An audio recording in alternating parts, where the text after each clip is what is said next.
زیاتر لەسەر ئەو پرسە دەوەستین کە دوێنێ سەردانی محەممەد شیع سوودانی بۆ هەرێمی کوردستان ئەنجام دراوە. دەمانێت گفتوگۆی زیاتر سەبارەت بە هاتنی سەرۆکوەزیرانی عێراق بۆ هەرێمی کوردستان بکەین. میوانمان زیرەک کەمال چاودەری سیاسی لەگەڵمانە. ئەم کاتتان باش بەڕێز زیرەک. دوێنێ ئێوارە سوودانی سەردانی هەولێری کرد لەگەڵ سەرۆک بارزانی و سەرۆکی هەرێم و سەرۆکی حکوومەتی هەرێمی کوردستانیش کۆبووە. ئایا سەردانەکەی سوودانی لەم کاتە چ پەیامێک هەڵەگرێت؟ دۆخەکە بەم شێوەیە مەترسیدارەکە سوودانی بەم پەلەیە خۆی گەیاندۆتە هەولێر؟ دیارە بەر لەوەی ناوڕۆکی پرسیارەکەی جەنابتان وەڵام دەمەوێت ئەوە بڵێم کە دوای ئەوەی کە بەڕێز محەممەد شیع سوودانی وەکو سەرۆکی حکوومەت وەکو کابینەیەکی نوێ دەست بەکار بوو، کابینەیەکی نوێ حکوومەتی لە عێراق دروست کرد، جۆرە کرانەوەیەک لە نێوان هەرێمی کوردستان و بەغدا دروست بوو و ڕوانینی بەڕێز محەممەد شیع سوودانی ڕوانینێکی گونجاو بوو، ئیجابی بوو، تا ڕادەیەک ئەوەی بە عەرەبی پێی دەڵێن تەفەهومی ئەو دۆخە و ئەو وەزعی دەکرد کەوە هەرێمی کوردستان و عێراق تایدا دەژین. لە لێدوانەکانی لە قسەکانی لە کۆنگرە ڕۆژنامەنووسیەکانی بەردەوام ئاماژەی بەوە کردووە کە دەبێ هەرێمی کوردستان و بەغدا بێکەوە کار بکەن، بێکەوە ئەم قۆناغە تەواو بکەن. هیچ کامێک لەو دوولانە ناتوانن بەتەنیا ئیش و کارەکانی خۆیان ئەنجام بدەن. واتە بەشێک لە هاتنی بەڕێز محەممەد شیع سوودانی بۆ هەرێمی کوردستان پەیوەندی بەو ئەجەندا و ئەو بەرنامە و ئەو ڕوانینە و ئەو ڕوئیا هەیە کە محەممەد شیع سوودانی بۆ عێراقی نوێ، بۆ عێراقی دەستوری، بۆ ئەو دۆخی هەیەتی و بۆ بەرامبەر بە هەرێمی کوردستانی بەردەوام ڕوانگەیەک و ڕوانینێکی ئیجابی هەبووە و لە چەندین لێدوانیشدا ئاماژەی بۆ کردووە کە پێویستە ئێمە لەگەڵ هەرێمی کوردستان بە ڕێگای گفتوگۆ و بە ڕێگای تەفاهم بتوانین بگەینە کۆمەڵێک خاڵی هاوبەش بۆی کێشەکان چارەسەر بکەین و ئەو گرفتانی لە نێوانماندا نەهێڵین. بەشی دووەم پەیوەندی بەوە هەیە بەڕاستی ڕۆژهەڵاتی ناوەڕاست بە گشتی نەک هەر عێراق و ناوچەکە بگرە ئاسیاش بگرە بەشێک لە وڵاتانی ئەوروپاش بە حکمی شەڕی رووسیا و ئۆکرانیا، بە حکمی شەڕی حەماس و ئیسرائیل، بە حکمی ئەو دۆخە ئابووری سیاسێکەوە لە عێراقدا هەیە، ئەو بەرزی نوزمی کە لە مەسەلەی دۆلاردا هەیە لە عێراقدا. ئەمە پێویستی بەوە هەیە کەوا بەڕاستی لە نێوان حکوومەتی هەرێمی کوردستان و حکوومەتی عێراق بەردەوام و توێژە بێ گفتوگۆ هەبێ، سەردان و پێشوازیکردن لە یەکتری و بێکەوە کارکردن هەبێ. بۆیە هاتنی بەڕێز سوودانی بۆ هەرێمی کوردستان بەو ناوەختە و لەو کاتەدا بەشێکیشی پەیوەندی بەو هەلومەرجەوە هەیە کە ڕۆژهەڵاتی ناوەڕات پیایدا تێپەردەبێ بە تایبەتی شەڕی نێوان حەماس و ئیسرائیل. چونکە ئێمە هەمومان درک بەوە دەکەین، درک بەو ڕاستیە دەکەین خەریکە هەوڵێکەیە لەلایەن هەندێک گروپی عێراقی کە شەڕی بە وەکالەت دەکەن و وەلایەکانیان پێ دەڵێن، خەریکە شەڕی غەزە، شەڕی نێوان ئیسرائیل و حەماس دەگوازنەوە بۆ هەرێمی کوردستان و عێراق. لەو کاتەشدا بەڕاستی عێراق و هەرێمی کوردستان پێویستیان بەوە هەیە بێکەوە ڕوبەڕووی سەبارەت بەم بابەتە با پرسیار لە جەنابتان بکەم بەڕێز زیرەک. ئەگەر وا بێ هێرشی گروپە چەکدارەکان بۆ سەر هاوپەیمانان دۆخی عێراق و حکوومەتەکەی سوودانی ناخاتە ژێر تاقیکردنەوەیکی مەترسیدار بۆ چۆنێتی مامەڵەکردن لەگەڵی؟ هەڵبەتە وەکو باسم کرد هەر لە دوای ئەوەیدا کە شەڕی غەزە دەستی پێکردو یان با بڵێن شەڕی نێوان حەماس و ئیسرائیل دەستی پێکردووە، لەسەر ئاستی عێراقی کۆمەڵێک گروپ دروست بوونە کە سەر بە دەوڵەتی عێراق نین، سەر بە حکوومەتی عێراق نین، هەتا موچەشان لە حکوومەتی عێراق نییە، بەشێکیان ناڕێم هەمویان، بەڵکو لەلایەن وڵاتێکی ئیقلیمی لە ڕووی مادی و معنەوی و تەکنەلۆژی و سەربازی پاڵپشتی دەکرێن و دروست کراون. لە دوای کوژرانی قاسم سلەیمانی و تیرۆرکردنی قاسم سلەیمانی و مەهدی موهەندس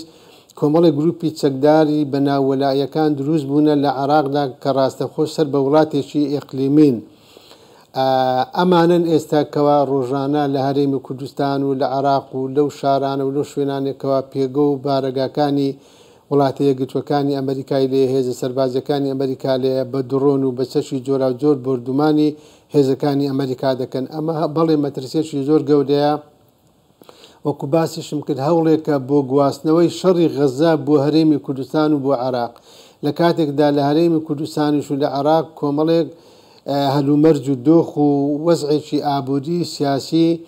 کۆمەڵایەتی لە ئارادایە پێویستی بە شەڕ نییە لەبەرەوە عێراق خۆی ئاسەوارەکانی شەڕەکانی ڕابردووی پێوە دیارە شەڕی 8 ساڵی عێراق و ئێران شەڕی کوێت و شەڕی نێوان شۆڕش و بزوتنەوە ڕزگاری خوازی گەلی و کوردستان و ڕژێمی عێراقی و شەڕی تیرۆر کە ئێمە دەزانی لە چەندین ساڵی ڕابردوودا شەڕی تیرۆر چەندە کۆمەڵانی خەڵکی عێراقی هیدا کردواتە خەڵکی عێراق و خەڵکی هەرێمی کوردستان خۆیان ماندوونە کۆمەلگایەکی ماندوونە کۆمەلگایەکی هیلاکن تۆ لەو گۆڕا شەڕێک کە هیچ پەیوەندی بە ئێمەوە نییە دوورە لە ئێمە دوو وڵاتی جیاواز گروپێک و حکوومەتێکی جیاواز بە شەڕ دێن تۆ لە هەوڵی ئەوەدا دەبی کەوا ئەو شەڕ بگوازیەوە بۆ هەرێمی کوردستان و عێراق بەڵێ مەترسێکی زۆری نەک بۆ سەر حکوومەتی سوودانی و حکوومەتی کاک مەسرور بارزانی دەبێ بەڵکو مەترسێکی زۆر لەسەر هەموو کۆمەڵانی خەڵکی عێراق و هەرێمی کوردستان دروست دەکات وەکو چاودێرێکی سیاسی پێشبینیەوە دەکەن کە ئەو جەنگاوەندە فراوان ببێت کە با بڵێن ئەو ناوچەیە بگرێتەوە ئەوەی کە ئێستا مەترسیەکەی لەسەر باس دەکەین خۆی ئەم شەڕە بەڕێزم ئەم شەڕە کە هەڵگیرساوە ئەم شەڕە کە دەست ڕاستە پێشتر شەڕ هەبووە لە نێوان حەماس و حکوومەتی ئیسرائیل بەڵام بست بە تایبەتی ئەو شەڕی کە دەستی پێکردو لە هەفتی ئۆکتۆبەر دەستی پێکرد بۆ ئەوە بەرپاکراوە بۆ ئەوەی فراوان بێ بە بۆچوونی خۆم لەبەرەوە وڵاتێکی ئیقلیمی دەستی هەبوو لە قوڵکردنەوەی ئەو تەنگژەیە دەستی هەبوو لە بەرپاکردنی ئەو شەڕە بۆ ئەوەی ئاگری شەڕەکە لە خۆی دوور خاتەوە لە وڵاتی خۆی دوور خاتەوە شەڕێکی بە وەکالەت بەرپاکرا ئەو لایەنانە وەکو ئیسرائیل و حکوومەتی عێراق حکوومەتی ئەمریکا سەرقال بکە مەشغوڵ بکە بە شەڕێکی تر بوو ئەوەی لە خۆیانی دوور خاتەوە ئێمە هەمومان دەزانین لە نێوان ئیسرائیل و فەلەستین کێشەیەکی خوێناوی زیاتر لە 70 ساڵێ ئێمە هەمومان دەزانین مەسەلەی فەلەستین مەسەلەیەکی ڕەوایە ئێمە هەمومان دەزانین ئەم کێشەیە لەلایەن سەرکردایەتی سیاسی هەرێمی کوردستان و کۆی حیزبولانە سیاسیەکانیش نەک لە ئێستادا لە شاخیشدا باسیەوە کراوە فەلەستینیەکان پێویستیان بە دەوڵەتی سربەخۆ هەیە پێویستیان بەوە هەیە لە ڕێگای تەفاهم و گفتوگۆ لەگەڵ ئیسرائیل بگەنە سیغەیەکی هاوبەت بەڵام لە کاتێکدا شەڕ درێژەی دەبێت و وڵاتانی ئیقلیمی دەست دەخەنە ناو کێشەی نێوان فەلەستین و حکوومەتی ئیسرائیل ئەوەی لێ دروست دەبێت کە ئێمە دەبینین ئێستا ئەم هەوڵە دەیانەوێت بە ئاشکرا ئەم شەڕی غەزە بگوازنەوە بۆ هەرێمی کوردستان بۆ عێراق بۆ سووریا بۆ یەمەن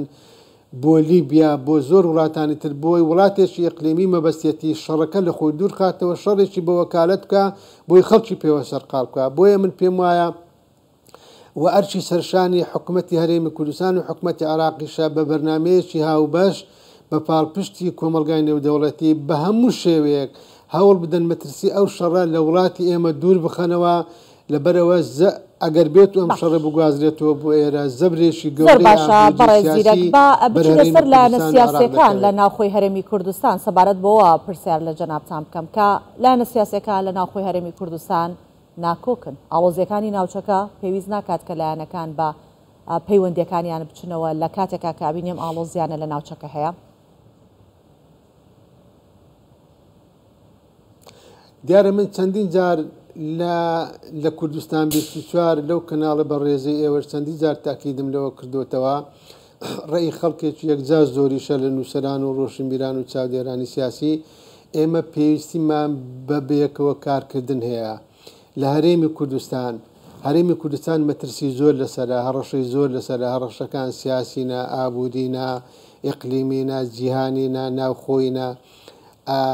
باشترین چەک و باشترین سەنگەر بۆ ڕوبەڕووبوونەوەی هەموو ئەو مەترسیانەی کە ڕوبەڕووی هەرێمی کوردستان دەبنەوە یەخستنی یەکڕێزی سیاسیە لە هەرێمی کوردستان یەخستنی گوتاری سیاسیە لە نێوان حیزبولانە سیاسیەکانی هەرێمی کوردستان کە ئەو کاتەی پاڵپشتێک دەبێت بۆ سەرکردایەتی سیاسی بۆ سەرۆکایەتی هەرێمی کوردستان و بۆ سەرۆکایەتی حکوومەتی کوردستان و بۆ هەموو ناوەندەکانی تر ببوورە بۆ ئەوی بەیەکەوە کار بکەین لەبەرەوە ئێمە کە کێشەمان لەگەڵ عێراقەیە کە ئەگەر بێت و ئێمە لەسەر ئاستی ناوخۆی خاوەن بەرنامە و گوتارێکی سیاسی هاوبەشە بین دەتوانین مافە دەستوریەکانمان ئاسانتر بکەین لە بەغدا دەتوانین زیاتر شەڕ لەسەر مافە یاسایەکانی خۆمان بکەین و کاریگەری لەسەر لایەنی بەرامبەردا دەنێن جاگەر بێت و سپینێ ئەم مەترسیانەی شەڕی غەزە بگوازێتەوە بۆ هەرێمی کوردستان و بە تایبەتی قسەیمە لەسەر هەرێمی کوردستانە بمانوێ نەمانەوێ ئێمە لە هەموو کات زیاتر پێویستمە بە یەکخستن و یەک گوتاری سیاسی یەک ڕێزی سیاسی هەیە چونکە ئێمە ئەزمونمان هەیە نەک لە ئێستادا لە قۆناغی خەبات و تێکۆشان و شۆڕش و بزوتنەوەی ڕزگاری خوازیگەلی کوردستانی هەر کاتێ ئەمە یەک ڕێز و تەبابوو بین دەستکەوتمان بەدەستێناوە هەر کاتێک لێکترازاو بوو بین و پەرش و بڕا بوو بین زەرەر و زیانێکی گەورەمان کردووە. بەڵێ ئێمە سپاس دەکەین زیرەک کەمال چاودێری سیاسی لەگەڵمان بوویت و وەڵامدەری پرسیارەکانمان بوویت. دووبارە سپاس.